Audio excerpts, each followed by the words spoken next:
I've always been really into music, rock and roll, and in fact, I don't know anyone who knows more about rock and roll and the history of rock and roll than I do. So my talk today, and my talk about body language, is sort of specifically about that. All these concepts, all the things that I'm going to be talking about today come from my study of rock and roll. And the reason why that is because when I started thinking about body language, when I started realizing, I mentioned earlier, that 90% of communication is body language, I thought, that's really interesting. That means that everything that comes out of my mouth when I'm talking to someone doesn't really matter that much. It doesn't. I started thinking, well, what really matters is the way that I move my body, the expression on my face, the way my eyes make eye contact with someone, what that says about who I am. Then I need to look at the people who are the best at that in the world. I need to look at the people who can seduce thousands or millions of people by the way they move their body. So I thought that rock and roll would be the best way to do that. So I looked at people that sort of, artists that had that sort of sexual presence, which I'll get into in a second. I looked at guys like Mick Jagger, right? Guys like Robert Plant, Led Zeppelin, Michael Jackson, as interesting as that is. I looked at all these people and sort of tried to find out exactly what it was about them that was seducing the crowd. How did their movements translate into attraction? What was it? And not only did I look at rock stars and rock and roll, I started looking at people that were in sort of what I consider to be the best seducers of all time. And I'm not just talking about people in music or in film. Of course, I did look at them. Marlon Brando, James Dean, Warren Beatty, Errol Flynn. All these guys who I felt epitomized the essence of what not just good body language is, but sexuality. I looked at people that go back thousands of years. Cleopatra, Don Juan. He's not thousands, but a couple hundred years ago. And then closer to now, looking at guys like Rudolph Valentino. All these people that sort of were known in their time as the great seducers. What the fuck did they do? How did they do that? What was it about them that made them so attractive? These are the questions I always had in my head and that I wanted to figure out. So this talk today is about that. It's about who I studied and what I found out. So going back to rock and roll, I mentioned that I looked at these people with a huge sexual presence on stage. Like I mentioned earlier, Mick Jagger. And I started realizing a lot of their sort of sexual presence came off in the way that they move, in terms of their dancing mostly. So Mick Jagger has all these moves and shit, but I can't go into the club and dance like Mick Jagger and expect to attract women, even though I do. Yeah. So I kind of went through a whole bunch of these artists and looking for things that I could emulate, looking for things, little things, I still do it today. I'm always sort of searching for little things. Just to give you an example of how obsessed with this I am, I was actually watching Billy Joel videos the other day, and my buddy Mish was making fun of me. He's like, "Derek, why are you watching Billy Joel music videos? Music's kind of gay." And I wasn't listening to the music. I didn't care about the music. What I was looking at the expression on his face when he emphasizes certain lyrics, the way that he looks at the crowd, the way he enunciates words, the way that he moves his body as he says them. These are all things that are really interesting to me, because these are all things that, from a level where I'm coming from, I can almost understand what they're doing. I'll give you an example of this. So, artists know that they're being watched by thousands and maybe sometimes millions of people. They know. And they know that any sort of thing that they do, a movement, is almost exaggerated 1,000 times because they have all these cameras and they have all these people watching them. It explodes. If you ever look at, the best example of this is, I think it's 1985, the 25th anniversary Motown Awards, where Michael Jackson, for the first time, appears as a solo artist. He was already kind of known as in the Jackson 5, but it was the first time he was on TV as a solo artist. It was the first time that it was sort of the birth of Michael Jackson in a lot of ways, at least the 80s version of him, not sort of the, well, he died recently, so I'm not going to badmouth him, but I saw that video, and these people that don't even know who he is really, I mean, they know who he is because he was in the Jackson 5. It was the first time he came and appeared as an adult, as someone who had a sexual presence. He's doing things with his body that was literally making women almost have orgasms in the crowd. It's insane. You can watch the video, and I encourage you to do it. You can hear women swooning. They all stand up, and they're moving their body, and they're crying and stuff, in a time when he wasn't even he wasn't even legendary then. I mean, he was from the Jackson 5 a little bit, but not in a sexual way. Not in a way that he ended up becoming. He had all these moves and stuff that apparently he improvised on the spot, which is pretty astounding to say the least. But, and I started wondering, you know, what is it about that? How did he do that? How did he make those women swoon when they didn't really know even who he was, in a lot of ways? But like I said, I can't dance like Michael Jackson. I couldn't do that. This isn't something that I could replicate. But the one guy that I did find, I started researching, who blew me away. I really liked his music when I was a younger kid, but I didn't actually have the, as we call the pickup simulator, or the matrix that I could see that I can do now. And when I look back at his stuff, you know, a couple of years ago when it blew me away. And the reason why is because, and I'll tell you who this is in a second, but the reason why he blew me away was because he didn't do much on stage. He basically stood still. Yet he was known as one of the biggest sexual icons in his time. How the fuck did he do that? The guy's Jim Morrison from The Doors. I started reading about Jim Morrison, and I started realizing that everything that he did was deliberate. And the reason I know this is because I read that when he first started, I read a lot of books about him, and I found out that when he first started performing for The Doors, he'd actually perform with his back to the audience because he had such bad stage fright. So what does that tell me? That tells me that when I see the performance of him on the Ed Sullivan Show, every single thing that he's doing, every single thing, the look in his eyes, this pursed lips, the way that he's standing, all of that is deliberate. He learned that. That's not natural. He wasn't a natural. He learned all that behavior. How the fuck did he learn that? What did he do? Where did he get that? So I found out that he read a lot of books. He was sort of into this stuff just as much as I am, or the other instructors. The way he stood still, simply the way that he stood on stage, he modeled after the way that Greek statues were carved in stone or marble. And I'll give you an example of what that is. So he stood like this, put his weight on his back foot, he put his body at a 45-degree angle, he lifted his head up. If you ever see Jim Morrison sing, this is how he sings. He sings like this. Tilts his head up, glazes his eyes, right? Holy shit, what the hell did the Greeks know, right? Michelangelo is the classic example of this. You can look up. But look up any sort of Greek statue, any hero, you know, the gods.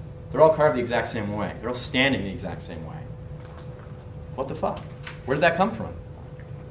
So I started, like I said, I started studying. I started looking at every single thing that he did. The look in his eyes, the breaths he would take between words, the little things the way that he moved his shoulders, his languid movements. They all had a reason. The first thing I realized when I started studying this was that every movement you do has to be deliberate. There has to be a reason as to why you're doing it. When you think about movement, every movement we make has a purpose. It tells something, right? As Versetti was saying earlier, your body language is, what was it, V? Body language is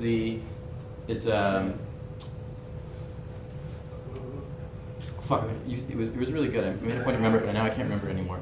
Is basically body language, it like tells people what you're really thinking. Oh, like, the betrayal of words. Betrayal of words, yeah, exactly. Yeah. Body language is the betrayal of words. So even movement that is not deliberate, you're still communicating something. Okay? This is why any movement, when you think about it, that you don't do on purpose, usually says something bad about you. Twiddling your thumbs, you know, rocking your, you know, being uncomfortable, you know, touching yourself, uncontrollably scratching your head, things like this. This all give off the vibe that you're self-conscious. Versetti gave some great examples of it earlier. So the first thing that I learned was every movement you make has to be deliberate. There has to be a reason for it.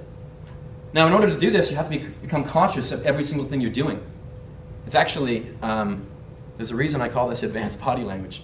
And the reason is because it takes a lot of mental sort of power to be constantly critiquing every single movement and being conscious of every single movement you're making.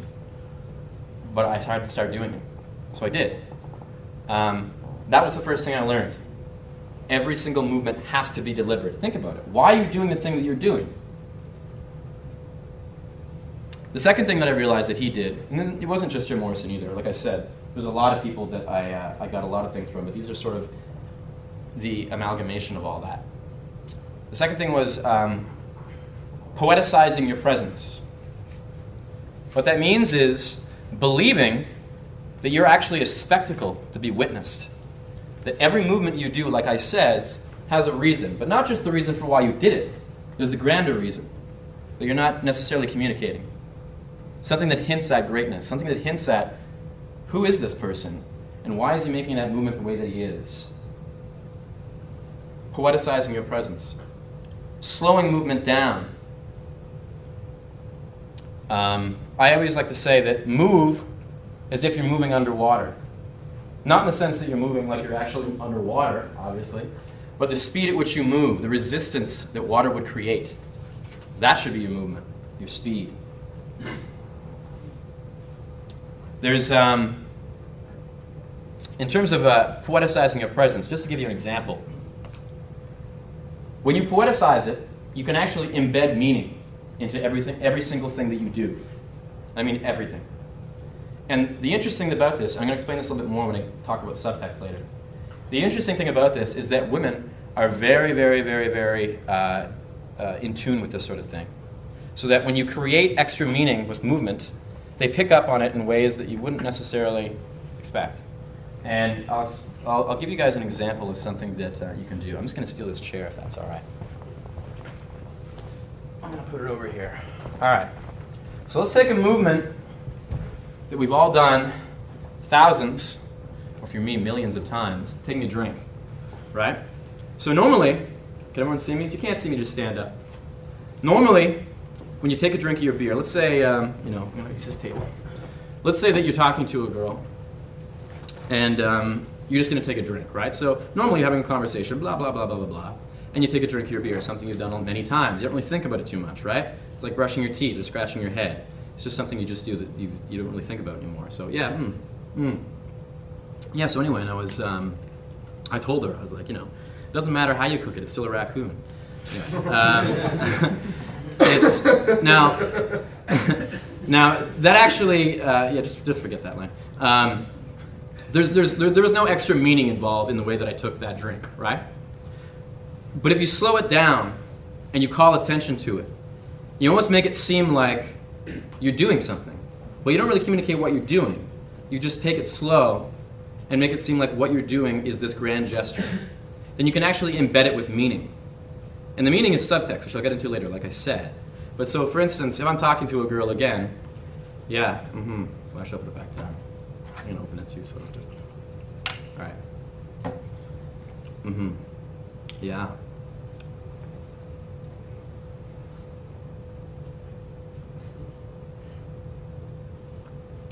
So anyway, what, you're a nurse? Anyway, doesn't matter. The whole point is, when you slow it down and call attention to it, she's going to start thinking, what is he doing? But she's maybe give you a little inquisitory look. Why? Is he doing something? Is he going to say something? Why is he doing that? Then you don't do anything. You just continue the conversation. And all that says is that you just had a communication there that you didn't need to verbalize. There was something there. When you can do that, this is how women communicate when you think about it, right? You ever see two really good friends, like two women that are really, really good friends communicate? They don't actually say too much to each other. They talk a lot, but really it's not about what the words that are saying. It's about what the meaning of what they said is and what was not said.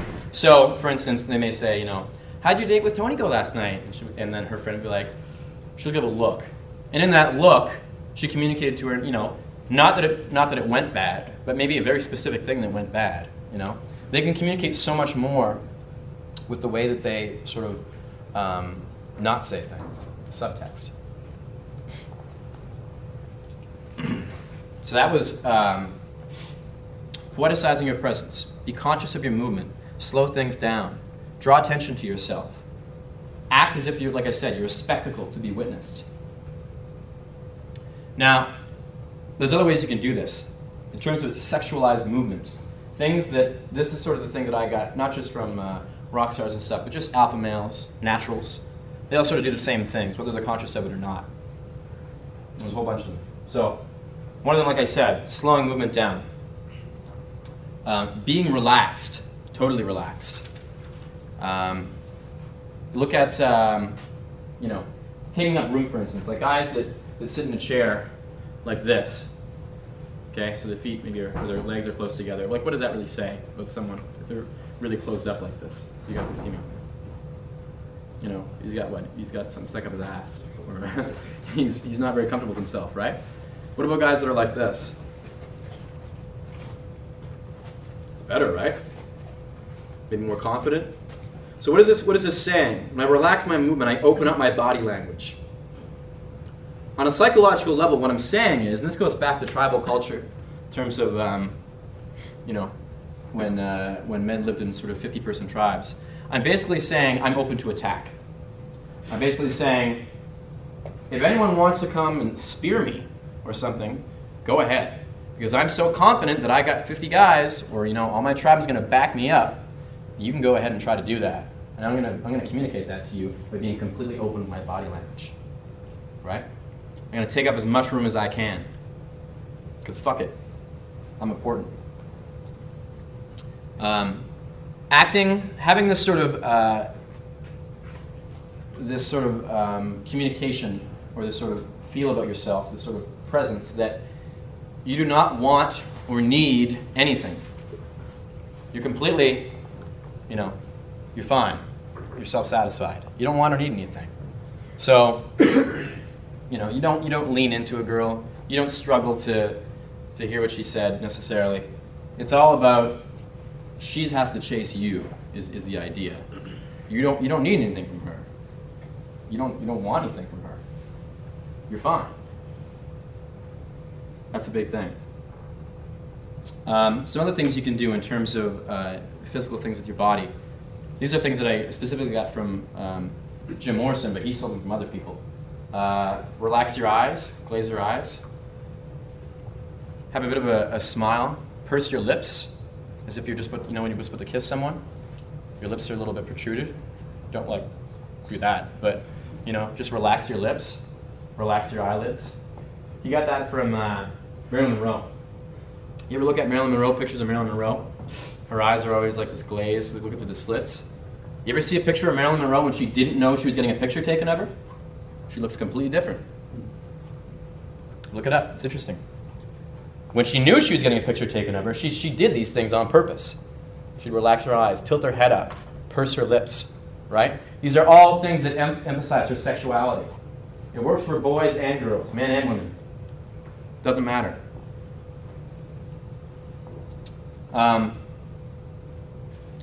Adding in deliberate pauses to things. Again, this goes back to what I said earlier about the poeticizing your presence. Adding in a deliberate pause adds extra meaning to things. So, if a girl asks you a question, before you answer, pause, as if she just asked you the dirtiest question in the world. Right? So, what do you do for a living? I'm a writer. Right? Add a little pause there. It's sort of saying, I understand what's going on here, but I'll play along, because it's fun. The look I always say to give is, give a look like you get a joke that they don't get. That's the look. Give them a look like you get a joke that they don't get. Like imagine there's a giant dog turd stuck on the side of their face. They don't realize it. That's what I used to think about when I talk to girls. That'd be the way that I try to get in this sort of this mood. It's like they get a big dog turd, and this actually is funny because whenever they're like mean to you and stuff, or they're trying to, blow you out or test you. Why are you talking to me? Oh, I just thought you were really cute, or whatever. But so you try to say it in a way almost like you can, like, oh my God, you have a big dog turd stuck in your face. How can you even talk to me seriously? That's sort of the idea.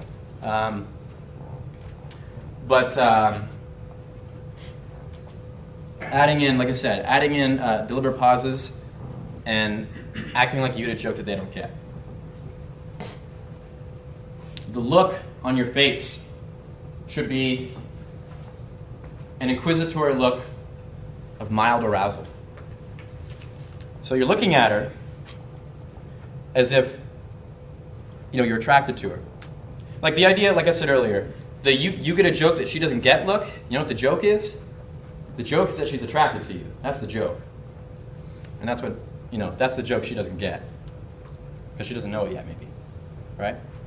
So, an inquisitory look of mild arousal. Study her lips. Look back up at her face. You're basically communicating one thing, but what's coming out of your mouth is communicating something else. But it doesn't matter what's coming out of your mouth, because she's reading into your body language. She's reading into how you're looking at her, and what the subtext is saying.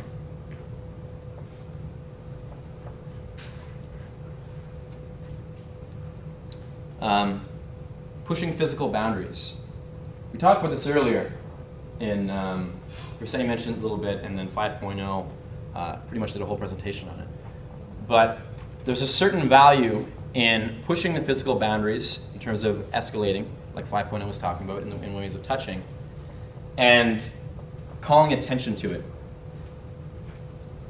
It's like they say that, I can't remember the exact quote, so I'm going to butcher it.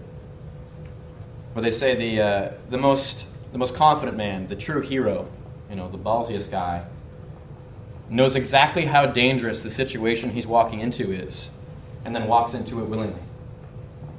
Right? And that's sort of the idea. You know what you're doing is, well, trouble maybe, right? Pushing those physical boundaries, touching a girl in a way that says, I really like you. You know you can get called out on that. But you do it in a way that says, I'm 100% not scared to do this. I'm going to do it anyway. And you do it. And you keep that look on your face, that confidence. Pushing the physical boundaries. I mentioned earlier this stance, right? The Jim Morrison stance, what I got from Greek statues. You guys notice anything about this stance that stands out in particular? In terms of not necessarily the emotions coming through, but necessarily what exactly that I'm doing? Just call out things if you guys notice it. What am I doing? Leaning backwards. Leaning backwards, yeah. What else? Open chest. Open chest. Giving yourself depth. Depth. That's the important one. So how am I giving myself depth? By having a foot behind the other. So you Foot behind the other? Well, how else? More upwards. You're not directly facing the person you're Exactly. What angle am I at? 45. 45-degree angle, exactly. I'm at a 45-degree angle. 45-degree angles, photographers know this, filmmakers know this, sculptors know this. A 45-degree angle calls attention to yourself. You're saying, I'm meant to be glanced at. I'm meant to be desired or gazed upon. Right? So when you put yourself at a 45-degree angle, and the interesting thing about this, actually, Jim was telling me, Mr. M, that Braddock does this a lot when he's pushing these physical boundaries. He'll come in real close, but he'll come in at 45-degree angles, and then fall back a little bit. And I thought that was very clever that he just did this instinctively, because it's actually almost it's something that I read about and sort of studied, and the fact that he did it instinctively I thought was very clever. But essentially what it is you're putting yourself out as a spectacle. You're putting yourself out as someone who's meant to be gazed upon. And when you do that and you call attention to yourself, it almost creates this sort of subcommunication of, I'm someone who is often gazed upon. I'm someone who women gaze upon. And I'm presenting myself as that. And I'm presenting myself as that to you, because I want you to gaze upon me like that.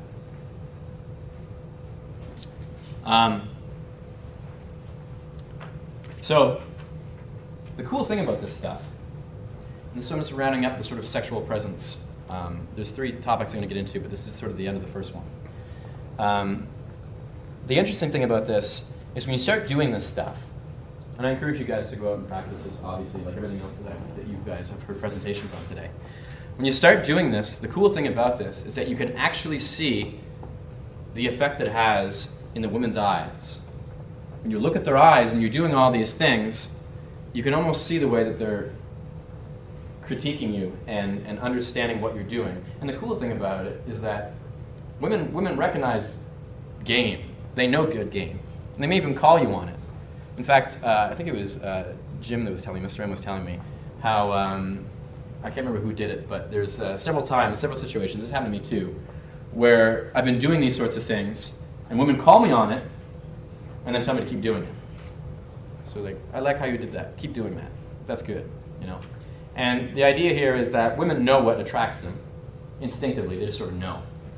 And when you can sort of hit off on these little, these checks in the women's heads, they actually respect you for it, for understanding that and knowing what you're doing. It's interesting. So, like I said, you can see the results in their eyes when this happens. It's very interesting.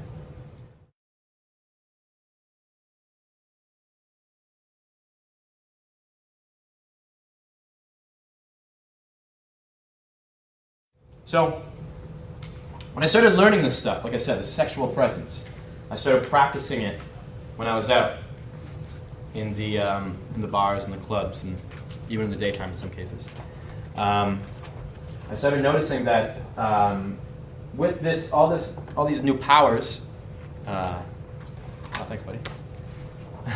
All these new sort of powers, it was great. I was getting a lot of attraction, but it was actually creating a few more problems. In terms of, I was getting naturals like the really good naturals, started noticing this, especially when I was trying to take the girls. So I was getting a lot more, as we call them, AMOGs, alpha male groups. So I was getting a lot more heat from them, as well as getting a lot more heat from very confident women.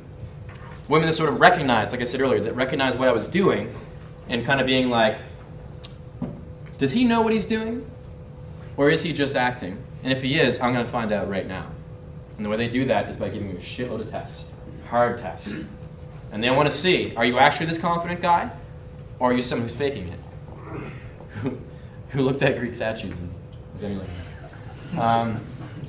So the next thing that I noticed, or the next quality that I noticed amongst naturals and rock stars, well, I'm not gonna get into it. I'm not gonna say what it is right yet. I'm gonna give you guys an example of what this is. Everyone here know Led Zeppelin, the band? Yeah, enough of you? Great fucking band. John Bonham is the drummer for Led Zeppelin. He's widely considered to be the best drummer of all time. Critics and fans alike will say the same thing. He's the best drummer of all time. But when you start to ask why, the answer gets a little bit convoluted. I mean, when you think about the history of drumming, especially the type of drumming that John Bonham was doing with Led Zeppelin, this hard, sort of fast, aggressive drumming, Keith Moon came before him. Keith Moon could hit just as hard. In fact, Keith Moon's style was more influential. From The Who is Keith Moon. He was more influential. He hit harder. He was crazier with it. He, in fact, invented that style. So why isn't Keith Moon considered the greatest drummer of all time? For those of you who don't know who Keith Moon is, you guys ever seen The Muppet Show? You know Animal on The Muppet Show? Rah! Hits the drums, right? That Muppet or Animal is based on Keith Moon. It's true, he is. And that was sort of Keith Moon. He was that guy, right? He would fucking bash those drums. But the difference between Keith Moon and John Bonham is that John Bonham made it look easy. John Bonham had restraint. That's the second quality.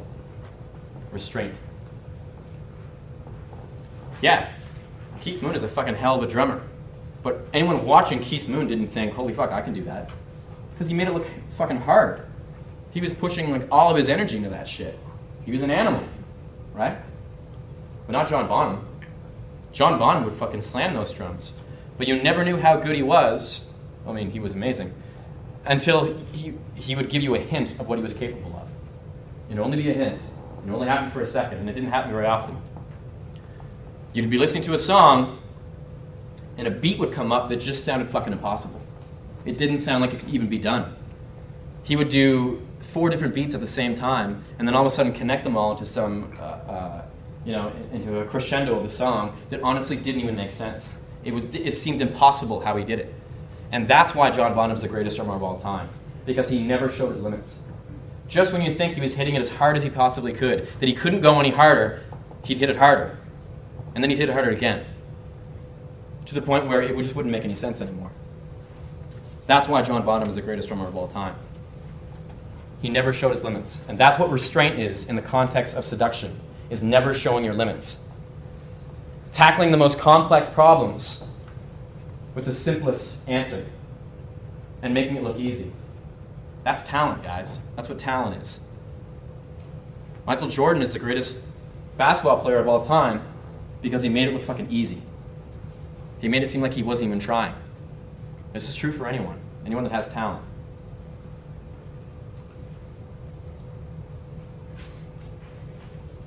So, I started thinking about this. Restraint, what is it? A lot of ways, it's being unreactive. It's being,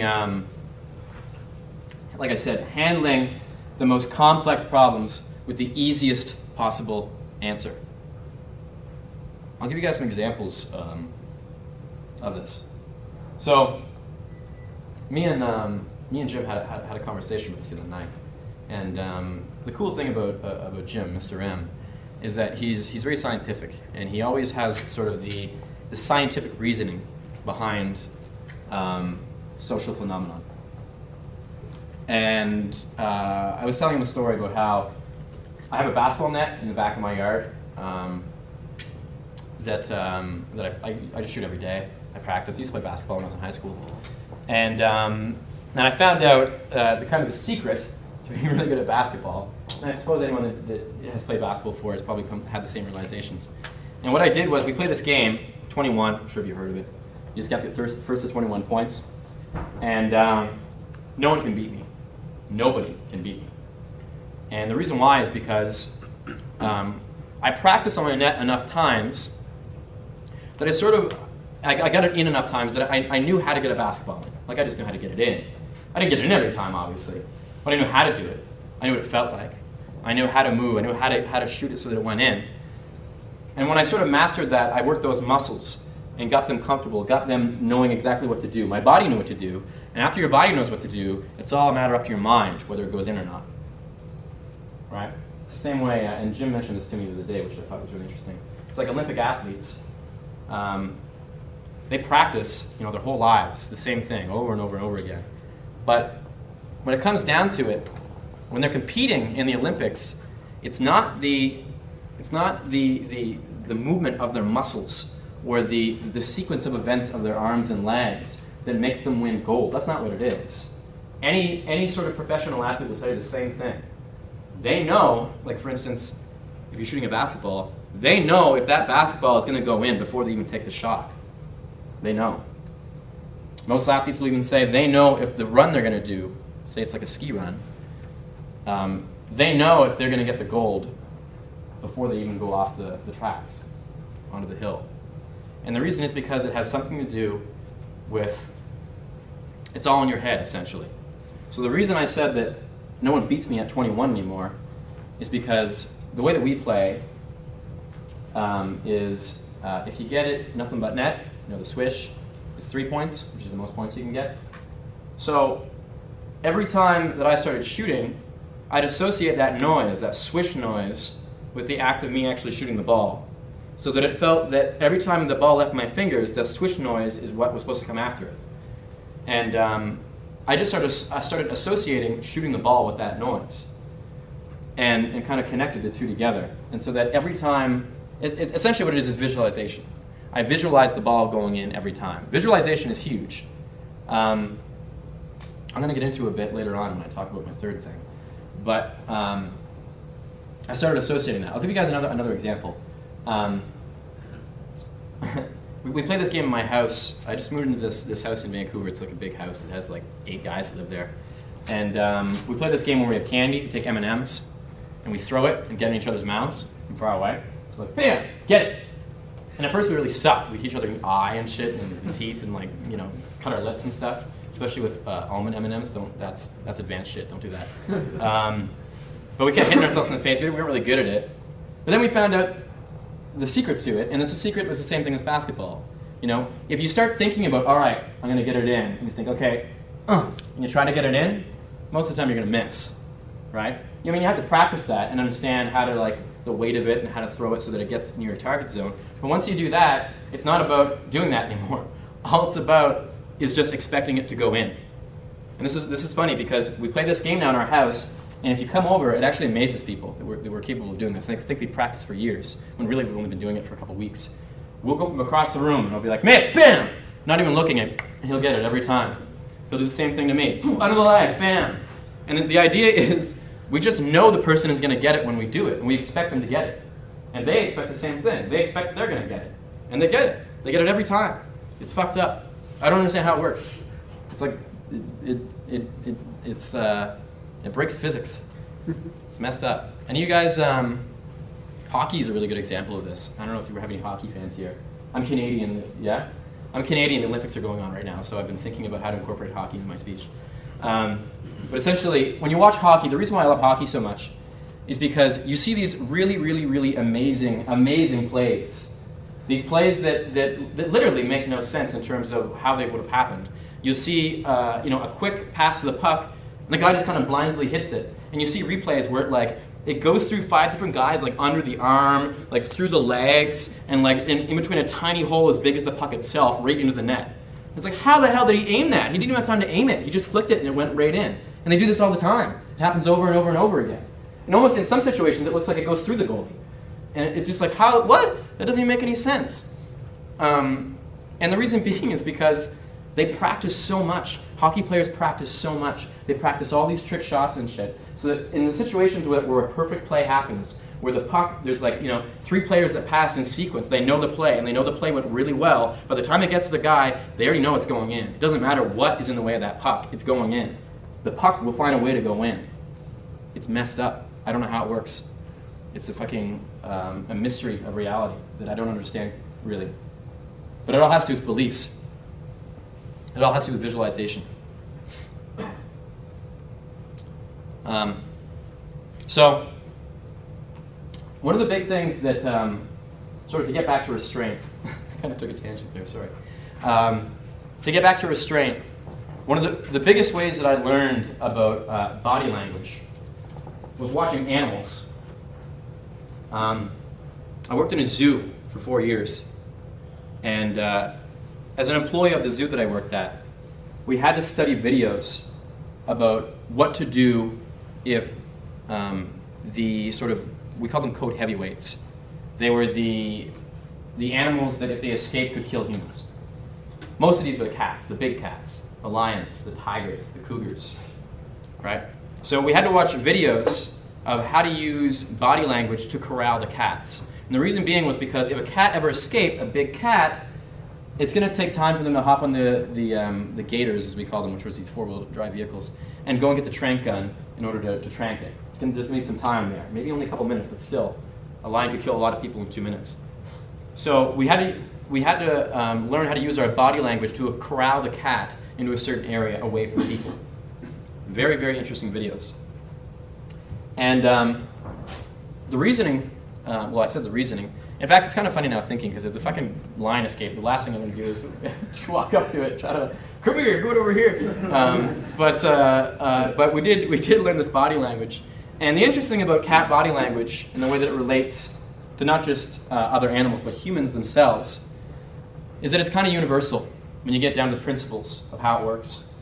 So when you think about male lions, you always see male lions in documentaries and videos and stuff. They're always just laying around. It's like they don't do anything. They just lay around under trees all day and sleep, right? Well, it's because a male lion's only role in its pride is to protect the pride from other male lions. That's it. That's all the work they do. It's the only thing they need to do. The female lions do almost all the hunting, all the rearing of the young, all the work. It's the female's job. The male lion's job is to protect the other lions from other males. That's a really important job. So what happens then when 2 male lions encroach on each other's territory? In any situation with 2 male lions, there's always going to be an alpha lion and a beta lion, right? There's always going to be one that's more alpha than the other. So when you have 2 male lions that encroach on each other's territory, this is what usually happens. The beta lion is going to try to elicit a reaction out of the alpha lion. He's going to roar. He's going to do false starts. He's going to show his teeth in profile. The alpha lion is going to just lay down. He's going to adopt a position the least sort of threatening and the least reactionary, sort of the most unreactive position. He's going to lie down and not even pay attention to him. If the beta lion, by roaring or doing any aggressive action, elicits an aggressive reaction out of the alpha male, so he roars and he roars back, or he gets up and does another false start towards him, they'll fight every single time. They'll fight. But that's not usually what happens. What usually happens is, unless the beta lion has strength in numbers, he ends up walking away, slinking away. He lost. Most of the time there isn't a fight. Like I said, unless there's strength in numbers. It's really interesting, isn't it? The exact same thing happens with humans, with males, with guys, and women too, to a certain extent. And you guys have all probably been in this situation. A guy, you ever notice, before two guys fight, there's always that situation that happens before when they're trying to elicit a reaction out of each other. Oh, what's up, man? You want to fight? Huh? Want to step outside? You fag?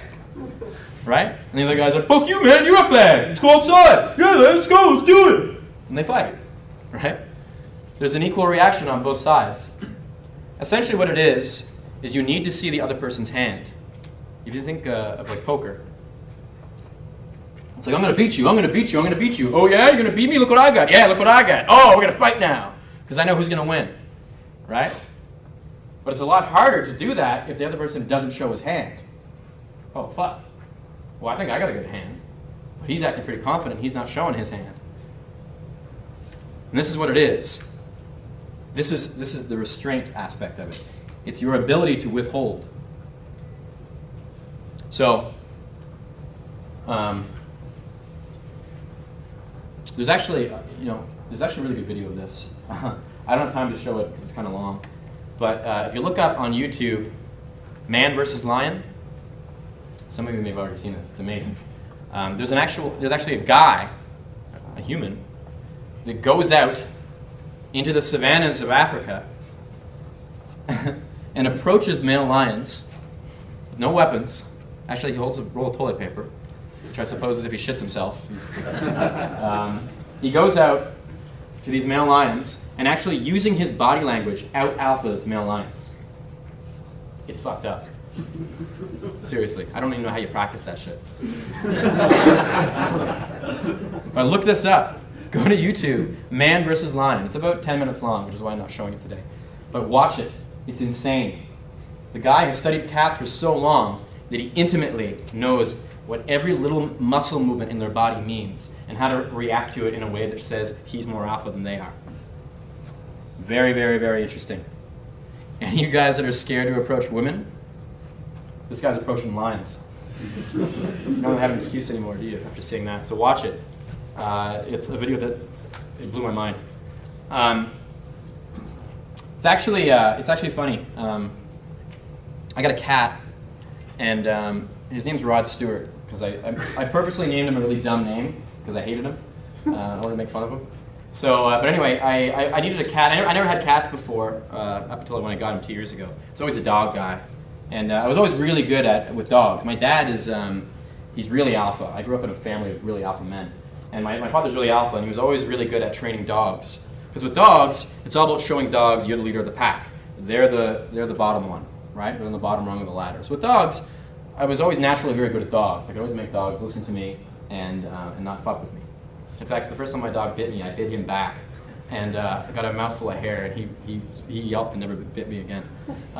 Anyway, but I got this cat. When I was at the SPCA, I said, I need the most aggressive cat you have. And the reason why is because I lived in a place in Toronto that had a lot of mice, and it's just an artist neighborhood that just ended up having a lot of mice. And so instead of spending all this money on mouse traps, I decided, well, fuck it, I'll get a cat.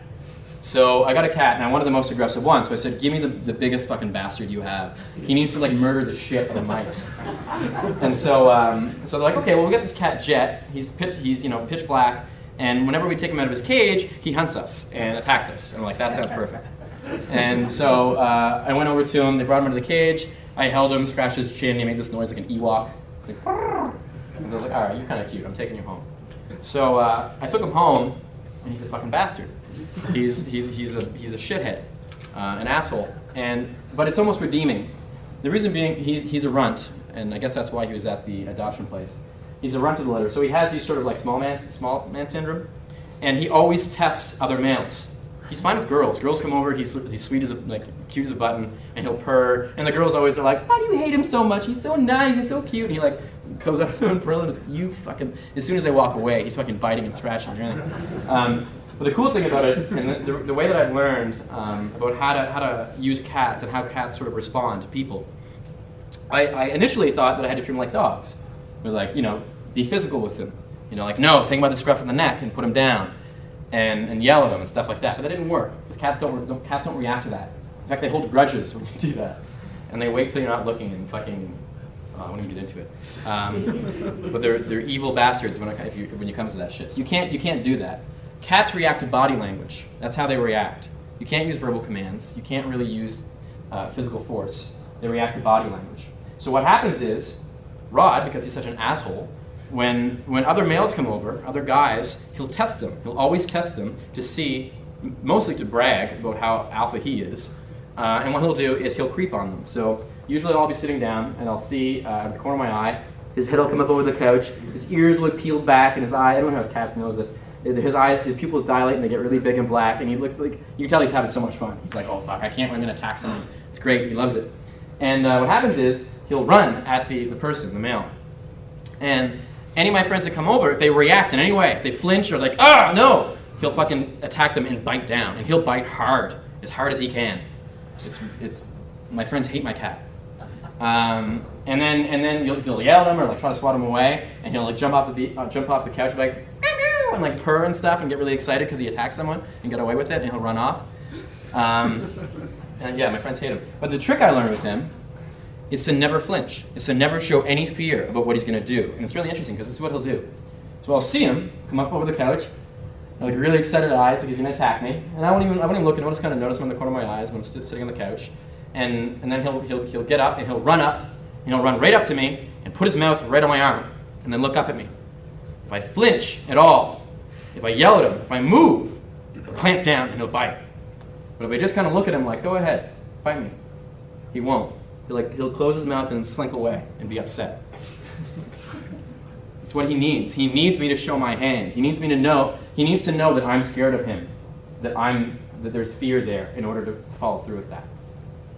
It's the same way humans work. So I'm actually kind of glad that I got him now, because I can out-alpha him now, which just took me a while, but I finally learned. It's a good example of this in terms of if you're looking at on a human perspective of this. Before I tell this story, I just want you guys to know I'm kind of like overly confident, and it actually is bad in a lot of ways in that, and my boss, Savoy, always makes fun of me because I teach guys how to avoid fights when I get in so many fights. But the truth is I avoid a lot of fights too. And a good example of this, I was in Australia. I actually got in 3 fights when I was in Australia and ended up busting my eye socket and have a titanium plate in my head now, but I'm not telling that story. The interesting story when I was in Australia is the last sort of fight, it wasn't really a fight, that I got into. I was at this bar in this little town called Yambla, which is on the northeast coast of New South Wales in Australia. And I was there, and there was this woman there that was with her sort of like sometime boyfriend, the guy that visits every once in a while that she hooks up with, I guess. And the guy was a big show, he's an idiot. And so I was talking to the girl, and we were having a good conversation, and I ended up being flirty with her, and she was flirty back, and so I emotionally progressed, physically escalated, and I ended up grabbing her ass at one point. And but it was a good grab. It was, she liked it. So anyway, but she was a bit older. She was, in her high 30s, maybe even early 40s. So she got really excited that a young, good-looking guy like me was aggressively flirting with her, and decided to brag about it a little bit to her chody sometimes boyfriend. So she went and told him, that young guy, he just grabbed my ass, sort of like in a I'm trying to make you jealous type of way, right? Well, obviously this guy didn't like that very much, and he decided to, to call me on that. So I was kind of on the corner of the dance floor, and he came over to me. He was a British guy, actually. He was like, "Hi, mate, you having a good time?" I just kind of looked over and I was like, "Yep." And he's like, "Hey, man, come here." And I was like, "No." and he's like, "Hey, man, listen." So he walked over. He's like, "Hey, man, listen. Don't fucking touch my girl again, all right?" And I was like, "Excuse me?" He's like, I said, don't touch my fucking girl again, all right? And I was like, I don't know what you're talking about. And he's like, I saw you, I know you touched my girl, man. Don't fucking touch my girl, okay? And I was like, fuck you. And he's like, what, you want to go outside, man? You want to go outside? Let's go fucking outside. Let's do it. I was like, all right, come on, let's go. Let's go outside. Come on. And he's like, yeah, man. Yeah, let's do it. What, you want to fight? I'm fucking Manchester, man. Let's fucking go. Let's fight. Okay, come on, let's go. Fuck, man. You're going to get fucking messed up. All right, listen, buddy. I don't want to fight you, okay? Just calm down, all right? I'm having fun. I'm sorry I touched your girl. It's not a big deal. He's like, I'm going to buy you a drink, dude. But seriously. It's because the reason why that happened is because I wasn't ever showing my hand to him. I wasn't matching his aggression with my own. To him, even though I was smaller than him, he was this kind of British bulldog type guy. He needed me to get just as upset at him in order to validate his sort of aggression, in order to take it to the next level. When I didn't do that, he's thinking, why is this guy so confident? This doesn't make any sense. I can't realistically go out and do this when I don't know why he's so confident. Why the hell is he being this confident? It doesn't make any sense. And so, but like I said, please don't go out and practice this shit with guys, because there are crazy guys out there, and there are drunk guys out there that'll fucking knife you and kill you and shit. I'm mental, so don't do what I do. Just listen to what I say. I meant that as an example to illustrate how this stuff works, not that you should go out and try to do this. Avoid fights, please, whenever you can. Now, that sort of is a little braggy. I'll give you guys an example of me being on the receiving end of this, just to humble myself a little bit. I was in Vegas, and there was a guy who did the same thing, actually, where I was touching a guy, or a girl, sorry. I was touching a girl. I was touching a girl, and I was talking to her, and she was the guy that was there was kind of right beside her, and I kind of figured maybe she was with him, but I didn't care. And so I did that, and he just kind of looked over and he said, "Hey man, don't touch my girl." And I was like, "Why?" And then he just looked at me and he was like, just didn't say anything, just stared at me.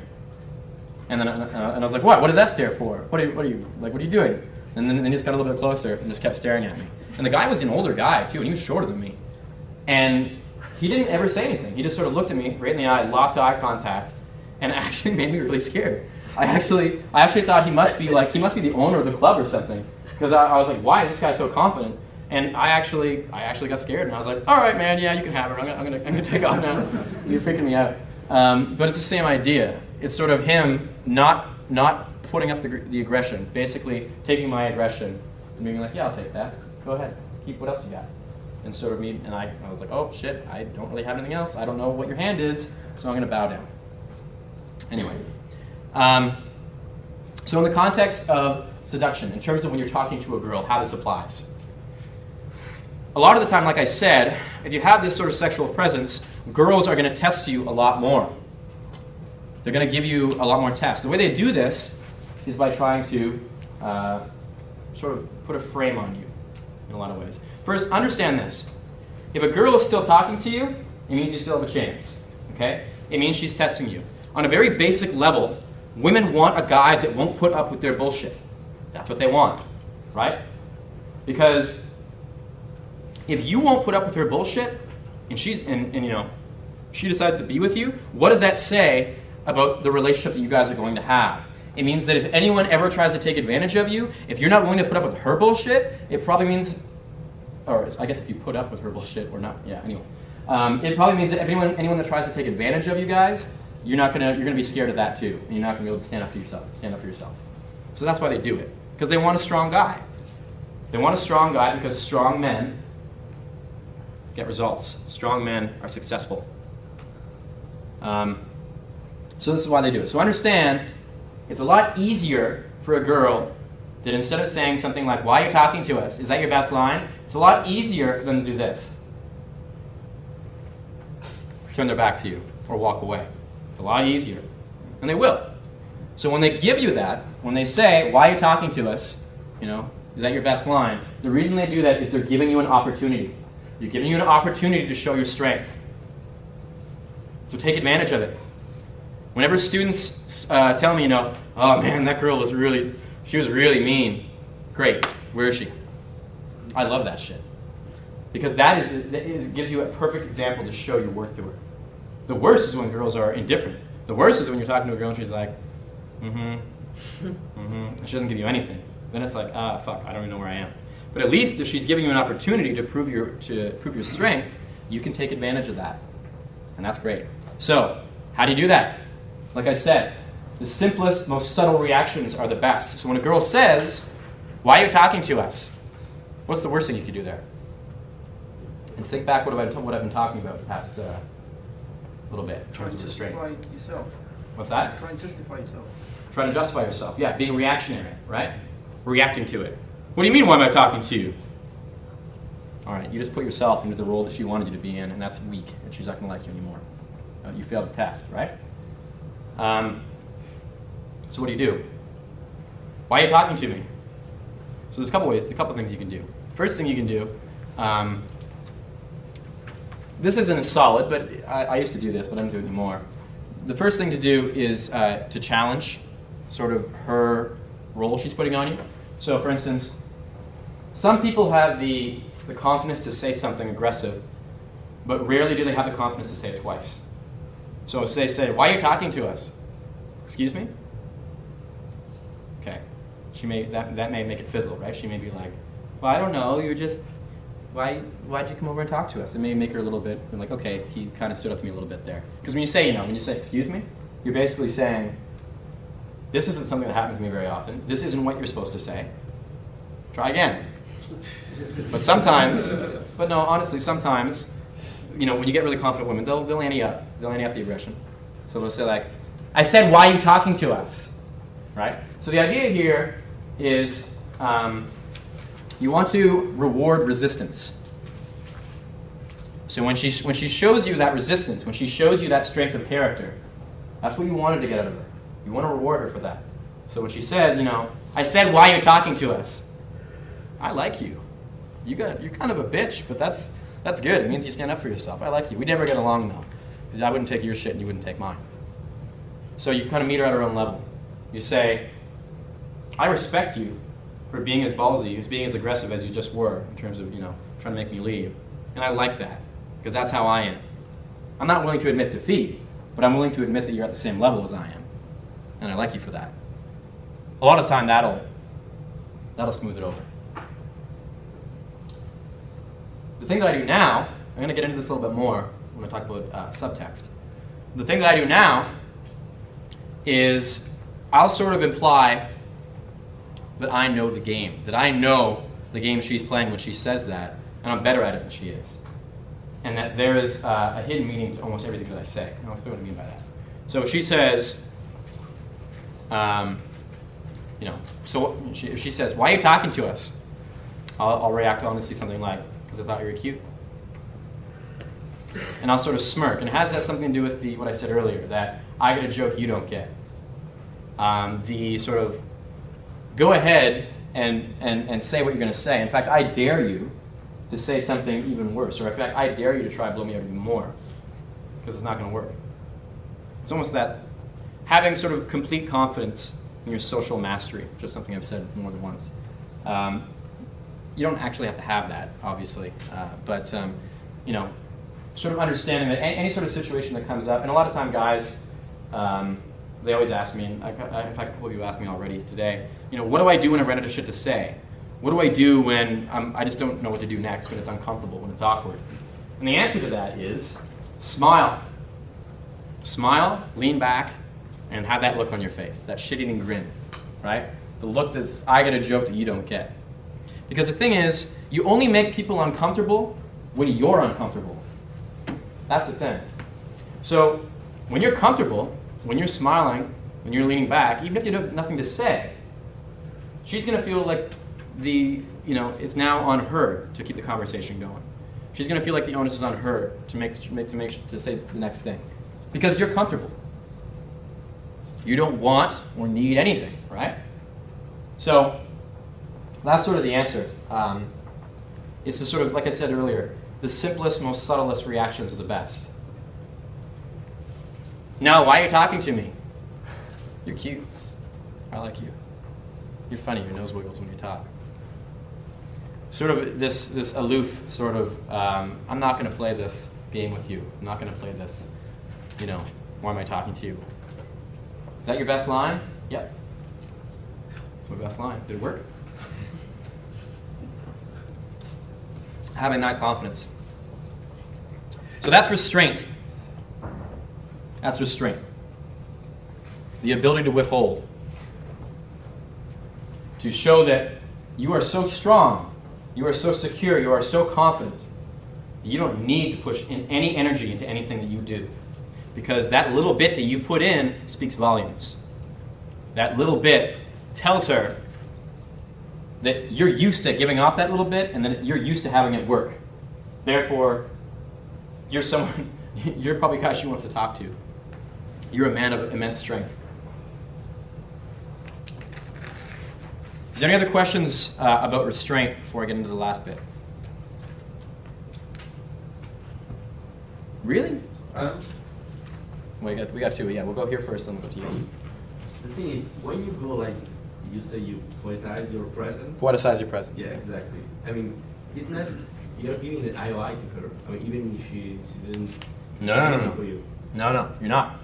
You're not giving the IOI to her. You're the spectacle, right? Not her. And you're not doing it for her. You're doing it for you, or well, everybody, but not just her. You know what I mean? Does that make sense? The idea here isn't look at me, like I'm 45 degrees. I'm, you know, I'm a spectacle. The idea here is this is who I am. I'm someone that demands attention. If you don't want to give it to me, I don't give a shit. I'll go somewhere else, or I'm gonna do this to someone else. You're not doing it for her. You're just showing her that you were that person. Does that make sense? Yeah, but how you can be essential without you totally detached from the output, like you're essential itself. Like, sorry, you didn't hear that. How do you what? How you can be essential without expecting any reaction. Oh, well, you don't expect a reaction, but you'll get a reaction. Believe me. Go out and do this stuff. I always get my students. The last boot camp I did in Dublin. There's 3 guys, and they were all young guys. They were all like 20 years old, and one was 21, and they were all sort of like, you know, they're good guys, they're funny guys, but they bounce around and stuff. And after I taught them all the body language stuff, I made a point because I wanted to practice this speech that they're doing today, so I gave them this whole speech. And the results from I taught this on the Saturday, so the Friday night they were sort of themselves and they'd use the stuff that I'd given them so far, which was good. But then the difference between the Friday night and the Saturday night was monumental in terms of they were leaning back. Girls were talking to them. They were looking at them with this mild look of arousal. Their eyes were glazed. They were really comfortable. They were taking up all this room. And the reaction that they were getting from women was insane. The women were hitting on them almost immediately. And they were wondering, you know, how could they be this confident? Why are they this confident?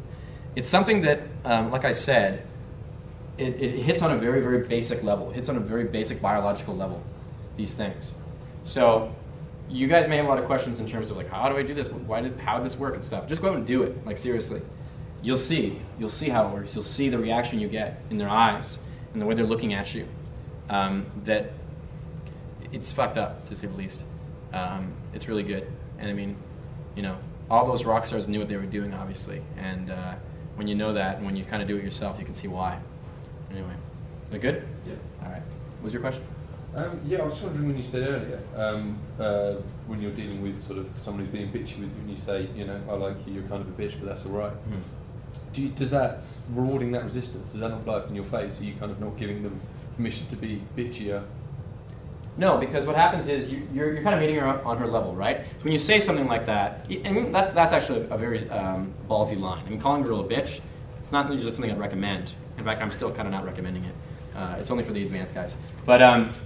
But sort of complimenting her is the idea. Complimenting her on her strength of character. That's the idea. So when I call a girl a bitch, it's not because I think she's a bitch. Like, calling her a bitch almost is a term of endearment. It's almost like saying, you're a bitch, but I like that. That's really cool because I'm an asshole. And you know, we're not going to really get along.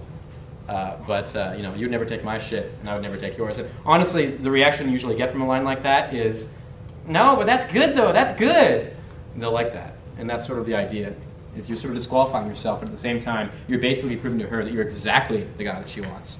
Because she wants the guy that, you know, that won't put up with her shit, that is strong. And it's not a disqualification, and they'll admit that. when they said, when they were mean to you earlier, it wasn't a disqualification, it was a test, and you passed it, so it's good. And that's sort of the idea. I think it's also important to look at the way that Cajun delivered that. Yeah. Is truly important as well. Yeah, that's actually, I'm glad you mentioned that, because you can't go up to her and say, or not go up to her and say, but when she replies in that way, you can't say, you're kind of a bitch.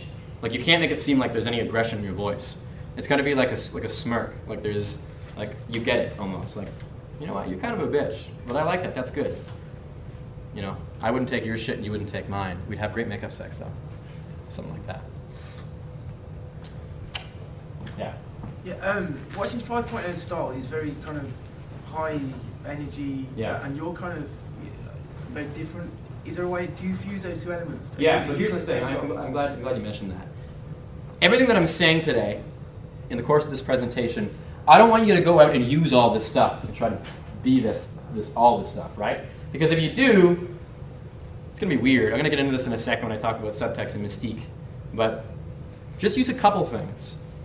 If it is your personality, if you are sort of, a low energy type of guy and a sensual type of guy, then maybe you can use a bit more of it. But if you're not, if you're kind of a high energy guy like 5.0, then you can use a few of these things, right? The eyes maybe, or maybe only use them in certain specific situations. Okay, so maybe when she makes a move on you, you drop the sort of the sort of comedian sort of type stuff, the funny type stuff, and then maybe go sensual a little bit and use some of the stuff that I've been talking about. Okay, or when a girl gives you a test, then that's maybe the time to use it. But like I said, this isn't something like, I don't want all you guys to go around. I don't want to see like 50 guys at a club tonight walking around like, like, oh shit. That's not really going to work. You have to take pieces of this and apply it, and take the pieces that you like, take the pieces that make sense to you, and use those. Good. Back to the bit where he said, she says, why you talk to me, she's kind of giving you a place, a stage for you to come back to. So you have time to say something back. But what if she just has a body language where she's aloof to you, just walks away, just nods her head, just. Yeah, that's what I said earlier, where it's a lot easier for a girl just to walk away. Yeah, so in those situations, there's not much you can do. I mean, if what I'm telling you doesn't work, then really nothing would have. Is kind of the idea. Well, I shouldn't say that, but yeah. If a girl walks away, you can try plowing. I mean, you can try going after her and trying real hard. My buddy Alex does that a lot, but I mean, honestly, you're fighting an uphill battle at that point. So it's sometimes it's not really worth the energy. But it's up to you. But yeah. All right. Okay. One more. Go ahead. Just with the idea of kind of remaining aloof, but still opening the conversation. Mm-hmm. How do you sort of justify that? There's always going to be a sort of when I say aloof, it's more like you don't want to seem like disinterested. It's not like you're trying to communicate you're disinterested in her. It's more like what's on your mind isn't the conversation you're having in terms of what you're talking about. What's on your mind is this a girl that I like? Is this a girl that I want to fuck? Is this a girl who has value to me? And if she gives any indication where she wants to play a game of, why are you talking to me? Or, give you a test and shit, that's where you're aloof. That's where you don't care. You're not willing to go past a certain point. You're not willing to invest a certain amount in order to have, to chase her. You're basically baiting her into chasing you. And if she's not willing to do that, that's when you act aloof. Good. All right.